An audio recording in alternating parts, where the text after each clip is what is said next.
yang membuat orang gak bisa ikhlas itu adalah takut dicela, takut dihina, takut dibully, takut direndahkan. Penilaian orang. Coba saya mau tanya, kalau teman-teman dihina sama orang, senang atau sedih? Nah, itu salah persepsinya. Kalau ada orang yang merendahkan kita, kalau ada yang mencela kita, harusnya kita senang. Kenapa? Di saat itu Allah sedang meninggikan derajat kita. Ahilman malah pengen kalau ada orang yang ngebully saya, ngehina saya, mencaci maki saya, gak apa-apa. Kenapa? Di saat itu Allah sedang menggugurkan dosa-dosa saya. Jadi kalau teman-teman sekarang banyak yang mencela teman-teman, yang menghina teman-teman, gak apa-apa. Itu bagus. Bagus. Kenapa?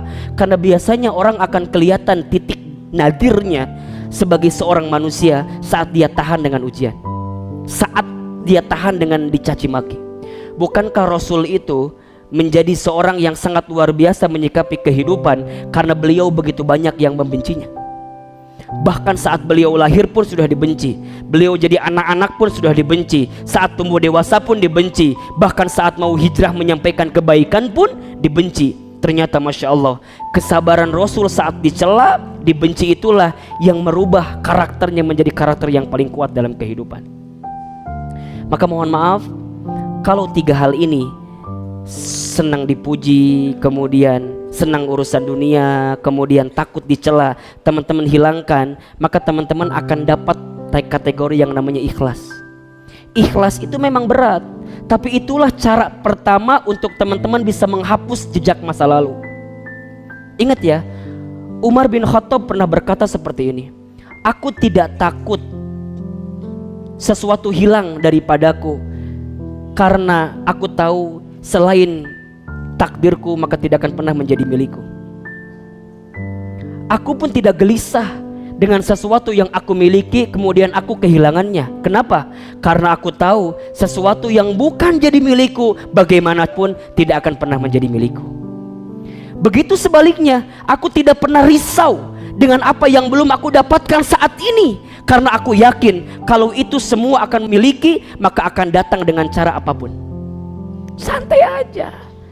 Ikhlaskan, relakan. Kalau bukan punya kita maka akan hilang. Kalau tetap punya kita maka akan datang ke kita. Urusan rezeki, Ustaz, dulu saya pernah kerja di sana, sekarang nggak bisa kerja di sana, kenapa saya resign, begini. Tenang, kalau rezekinya buat teman-teman nggak akan hilang dalam kehidupan teman-teman. Ustaz, aku teh sama dia teh menikah mahanya love pisan. Di dia tuh aku abis teh disimpan foto ijazahna teh. Dari TK, SD, SMP, SMA dikumpulkan ku abi teh. Terus kumaha, aduh nih hal teh pisan, kamari dapat kabar dia teh mau nikah sama teman saya. Sakit. Di mana? Di dia. Teman-teman tenang. Memang begitu. Kalau bukan akan jadi milik kita, nggak akan pernah jadi milik kita kok. Terus kumaha, ikhlaskan aja, relakan saja. Pernah dengar nggak kisahnya Ummu Sulaim dengan Abu Thalhah radhiyallahu anhu? Belum dengar? Mau saya ceritakan? Oh, ini banyak banget kisah harian ini. Baik, Ummu Sulaim itu perempuan yang cantik di kota Madinah. Cantik. Ya cantiknya nggak jauh lah sama yang di sini. Ya, nggak jauh banget tapi nggak jauh. Ummu Sulaim. Terus gimana Ustadz? Banyak nggak yang suka sama dia? Pasti. Nalurinya begitu. Kalau perempuan cantik pasti banyak yang suka. Banyak. Semua laki-laki di kota Madinah itu suka dengan Ummu Sulaim. Masya Allah. Sampai di antara laki-laki yang suka itu ada seorang laki-laki yang Ummu Sulaim juga suka. Siapa itu? Abu Thalhah radhiyallahu anhu. Abu Thalhah. Tapi gimana Ustadz? Apakah Abu Thalhah juga cakep? Mohon maaf. Di antara banyak pemuda itu, Abu Thalhah termasuk pemuda yang ganteng. Jadi Ummu Sulaimnya gelis, Abu Thalhahnya ganteng. Cocok nggak kira-kira? Cocok. Nukia mah mau diomongkan mual. Kan kadang-kadang kita mah kalau ada pasangan yang jomplang teh diomongkan ke orangnya. Yang perempuannya cantik, yang laki-lakinya teh biasa kumaha gitunya, kuloho hidup hidung. Kadang-kadang orang teh kan kudu mikir apakah jadi dosa buat orang lain atau tidak. Dosa apa, jadi mengundang gibah atau enggak gitu. Jadi kudu pas deh diomongkan kadang-kadangnya. kita tinggali jelema naon gitu, ih daripada yang si eta mending jeung urangnya. Nah, punten ya. Ada nggak yang sering begitu di sini? Hati-hati, dia lebih hebat dibanding antum. Kenapa? Karena dia membuktikan perempuan cantik mau sama dia, sedangkan antum GGM, ganteng-ganteng mubazir. Jadi punten lah, nu can nikah mah tetep we rek seganteng-ganteng dege tetep lah. Belum. Ya gantengnya buat pribadi doang, bukan buat Allah gitu. Kalau udah nikah mah luar biasa. Sampai Abu Tolha, ketika Abu Tolha mengatakan cintanya kepada Ummu Sulaim, apa kata Ummu Sulaim? Abu Tolha, aku pun juga sama, punya perasaan yang sama kepadamu. Kata Abu Tolha, mau mahar apa yang aku berikan kepadamu agar engkau mencintaiku? Sok, kalau akhwat digitukan, nya misalnya nih nanya ke laki-laki, ikhwan, akhi, aa, jang, ujang, jang, mau nyiapin mahar apa? Sok, teman-teman akan menjanjikan apa biasanya? Ngomongnya heula kan orang mah. Iyo, ayah hente. Cuman dalam bayangan katanya. Masya Allah. Apa kata Ummu Sulaim?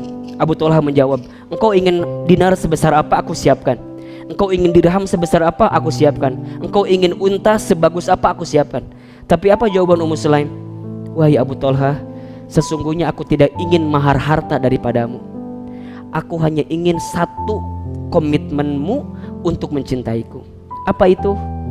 Sebelum engkau menikahiku, aku ingin engkau masuk dulu ke dalam Islam. Jadi ternyata pada waktu itu Abu Tolha masih belum Islam, tapi suka dengan Ummu Sulaim yang sudah Islam. Ini penting nih pelajarannya nih ya. Jadi kalau ada perempuan nih yang kemudian juga dicintai oleh laki-laki yang mohon maaf mungkin bukan satu akidah dengan kita, maka target dakwah pertama adalah bagaimana membuat dia masuk ke dalam Islam, baru kemudian mencintai dirimu. Karena begitu banyak perempuan yang ketika bertemu dengan laki-laki yang bukan satu akidah dengan dirinya, karena alasan cinta ujungnya menghalalkan berbagai cara. Ini bahaya. Ini bahaya. Singkat cerita, kemudian Abu Tolha bertanya kepada Ummu Sulaim, wahai Ummu Sulaim, bagaimana caranya agar aku bisa mengungkapkan perasaan cintaku dengan berislam? Kata Ummu Sulaim, datanglah kepada Rasulullah SAW. Sampailah kepada Rasul, Abu Tolha ditanya, wahai Abu Tolha, benar ingin kau masuk Islam? Iya. Apa alasanmu? Tadi alasannya apa? Aku masuk Islam karena aku ingin meminang atau menikahi seorang perempuan bernama Ummu Sulaim. Pertanyaan saya, boleh nggak masuk Islam karena dasar, bukan karena Allah? Boleh nggak? Baik. Secara hukum tidak boleh, tapi secara motif itu dibolehkan. Saya ulangi ya, secara hukum niatnya tidak boleh, tapi secara motif ada faktor pendukung untuk menjadi baik karena sesuatu itu boleh. Contoh, teman-teman ngaji ke sini, boleh nggak kalau teman-teman ngaji ke sini tuh karena ada orang yang diincar di pengajian ini? Boleh nggak? Boleh, boleh.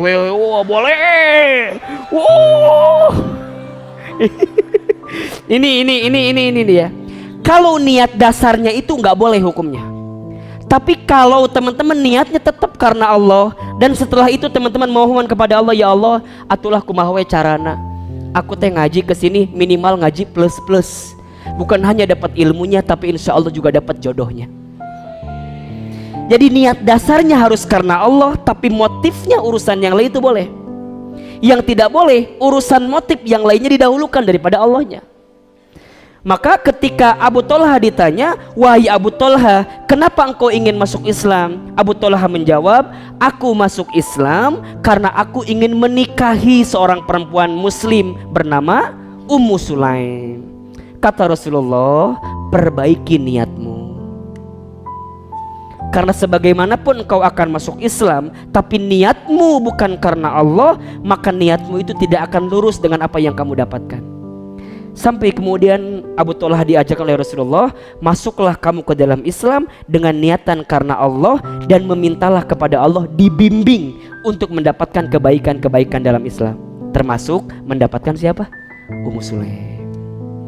Maka kata Rasul, kalau begitu baik, aku akan nikahkan dirimu dengan Ummu Sulaim, dan sebelumnya aku akan terima Islammu. Maka berkatalah asyhadu alla ilaha illallah wa asyhadu anna Muhammadar Rasulullah. Masya Allah. Singkat cerita, Abu Tolhah ganteng, Ummu Sulaim cantik. Pasangan itu menjadi buah bibir di kota Madinah. Kalau bahasa kita mah jadi apa ya, couple goals banget gitu. Jadi pasangan yang sering dibicarakan. Wah, nya siga pasangan nu ayeuna lah, restu. Apa gitu kan. Dibicarakan sampai Masya Allah mereka itu menikah, kemudian jadi rumah tangga yang harmonis, sampai kemudian mereka punya seorang putra. Ketika punya seorang putra itu, maka Abu Tolhah mendapatkan ajakan daripada Rasulullah SAW untuk menyampaikan Islam ke daerah Afrika, tugasnya. Maka ingat kata Ummu Sulaim, wahai Abu Tolhah, kalau engkau mencintaiku, maka berkorbanlah untuk Islam seperti apapun. Jadi kalau teman-teman nih mau nyari yang ikhwan yang mencintai kita, jangan ngasih standar dasarnya tuh. Boleh menikahi saya, tapi syaratnya Islamnya benar dulu. Hafiz Quran 32 juz. 2 juznya mah tambahan gitu kan. 30-nya kan itu wajibnya, 2-nya sunnahnya lah, nggak apa-apa. Surat apa misalnya juz 30, juz 29, nggak apa-apa. Jadi target boleh. Kamu ikut dengan saya nikah siap, tapi tolong selesaikan bacaan kitab ini. Jadi tantangan jangan tantangan urusan dunia, tantangan akhirat.